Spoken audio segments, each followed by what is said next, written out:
brothers and sisters in Islam, how much does Allah subhanahu wa ta'ala do for us? He created us. He gave us life. He gave us good health. He gave us wealth. He gave us children. He gave us wives and spouses. He gave us beautiful homes to live in. He promises for us an eternal paradise. He will elevate our status and let us look at His face on the Day of Judgment. How does Allah subhanahu wa ta'ala love us so much?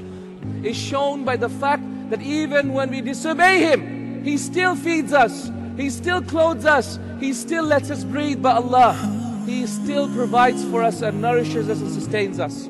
Even whilst we're disobeying Him by Allah, even when we're committing that sin, Allah is still letting us breathe. Allah is still letting us eat our food. Ya salam. How great and how noble and how merciful is Allah subhanahu wa ta'ala.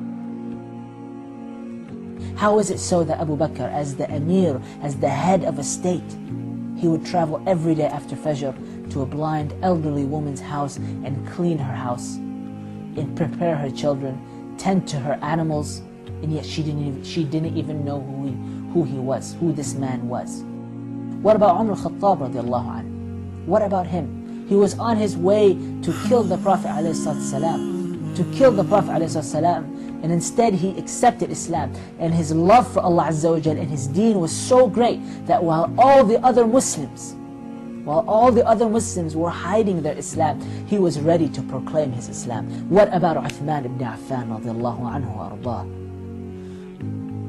What about him when he was asked to give? When he gave, my dear brothers and sisters, he gave from the best of what we had. Uthman ibn Affan, he gave the best of what he had in all of what he had, or as much as he could. Ali ibn Abi Talib radiallahu anhu, the Sahaba said that they left him after Isha in ruku', and they came before Fajr and they found him in ruku', except there was one difference.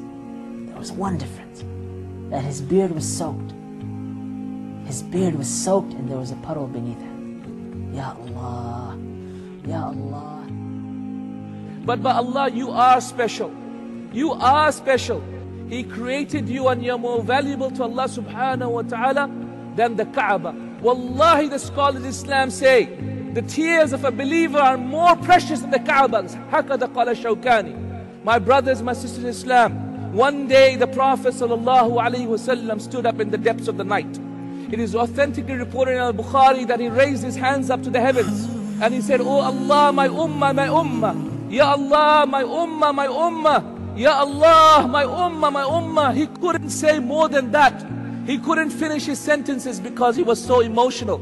Until the night passed and the last third of the night came, until Fajr time came, and at that point Jibreel alayhi salatu wasalam came down and said, Ya Muhammad sallallahu alayhi wasallam, Allah has sent me and said, Ya Muhammad, your Lord will not disappoint you regarding your ummah. Your Lord will not disappoint you regarding your ummah. The question is, brothers and sisters in Islam, are we going to disappoint our Prophet sallallahu alaihi wasallam?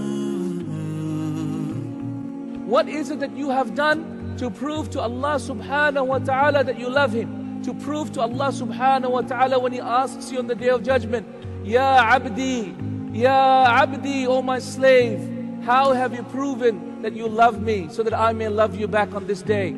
Be you of those people who fulfill His vision.